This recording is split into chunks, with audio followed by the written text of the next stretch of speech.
Good morning विद्यार्थी मित्रों। कक्षा 11 विषय भूगोल पाठ 12 जलावरण। इस वीडियो में हम लोग महासागरी धारा की उत्पत्ति के कारणों की चर्चा करेंगे। महासागर में उत्पन्न होने वाली धाराएं तथा उनकी दिशाओं के लिए सूर्य की गर्मी, प्रवर्तमान हवाएं, पृथ्वी की ध्रुवीय भ्रमण मुख्य कारण है। सूर्य की गर्मी के कारण महासागर के तापमान, क्षारता और घनत्व में परिवर्तन होता है। विषुववृत्त पर सूर्य की किरणें 12 महीने लगभग लंबी पड़ती है या गिरती है। हम लोगों ने देखा है कि विषुववृत्त प्रदेशों में सूर्य की किरणें 12 महीने सीधी होती है, यानी वहां पर गर्मी अधिक होती है।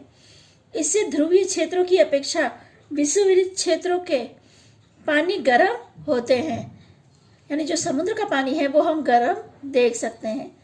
इस गर्म पानी का गद्य विस्तरण होता है, इसलिए ध्रुव की अपेक्षा विषुववृत्त पर महासागर की सतह थोड़ी मात्रा में ऊंची होती है और ध्रुव की ओर ढाल बनता है। परिणाम स्वरूप विषुववृत्तीय क्षेत्रों में महासागर की सतह का पानी उत्तर एवं दक्षिण ध्रुव की ओर प्रवाहित होता है। इस तरह गर्म धाराओं की शुरुआत होती है। ध्रुव क्षेत्र में महासागर की सतह का पानी ठंडा और अधिक घनत्व वाला होने से वहां नीचे जाकर विषुववृत्त की तरफ बहता है और इस तरह ठंडी धाराओं की शुरुआत होती है। जो हमने महासागरों पर ठंडी और गर्म धारा देखा, उसके बारे में हम लोग जानकारी प्राप्त कर रहे हैं कि विषुववृत्त प्रदेश में जो पानी है वो अधिक गर्म होता है, जिसकी वजह से गर्म धाराओं का निर्माण होता है। और ध्रुवीय क्षेत्र में महासागर की सतह का जो पानी है ना, वो ठंडा और अधिक घनत्व वाला होने से वहां नीचे जाकर विषुववृत्त की तरफ बहता है और इस तरफ ठंडी धारा की शुरुआत होती है। इस तरह महासागर की सतह की जल का तापमान और घनत्व में अंतर के कारण गर्म और ठंडी धाराएं उत्पन्न होती हैं।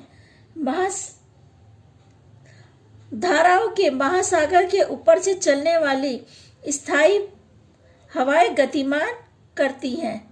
कभी कभी हवाओं के कारण धाराओं की दिशा में भी बदलाव होता है।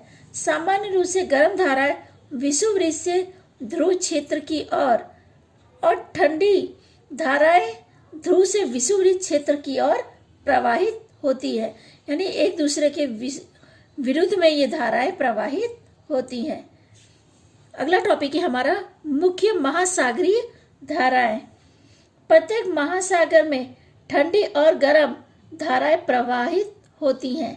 अटलांटिका एवं प्रशांत महासागर में विषुववृत्त की दोनों ओर स्वतंत्र और एक समान धाराओं की रचना हुई है। हिंद महासागर में भी अलग धारा की रचना हुई है। अटलांटिका महासागर की धाराएं, इसके बाद प्रशांत महासागर की धाराएं और हिंद महासागर की धाराएं। ये टॉपिक हमारे सिलेबस में नहीं है, सीधे हमारे सिलेबस में आखिरी टॉपिक है महासागरीय धाराओं के प्रवाह। जैसा कि मैंने बताया कि अटलांटिका महासागर, प्रशांत महासागर और हिंद महासागर हमारे सिलेबस में नहीं रखा गया है। महासागर की धाराएं मनुष्य के लिए अत्यंत महत्वपूर्ण है।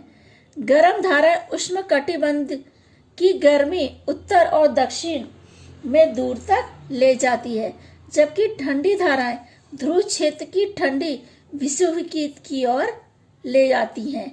इस तरह समुद्री जल के तापमान का संतुलन बनाए रखने में महासागर की जो धाराएं हैं वो मदद करती हैं। गर्म धाराओं के कारण कुछ प्रदेश में वर्षा भी होती है। गर्म धाराएं ऊंचे अक्षांश में आए हुए ठंडे क्षेत्रों के किनारे तापमान खुशनुमा बना देती हैं।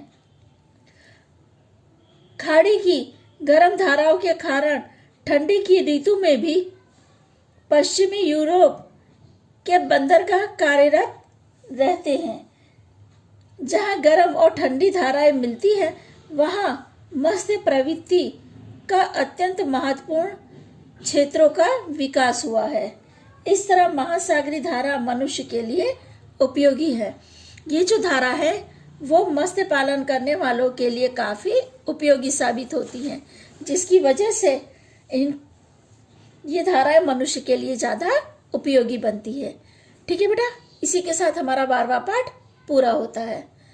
और जो मैंने आपको बताया वो तीनों टॉपिक हमारे सिलेबस में नहीं रखे गए हैं, तो उनकी चर्चा हमने नहीं की है।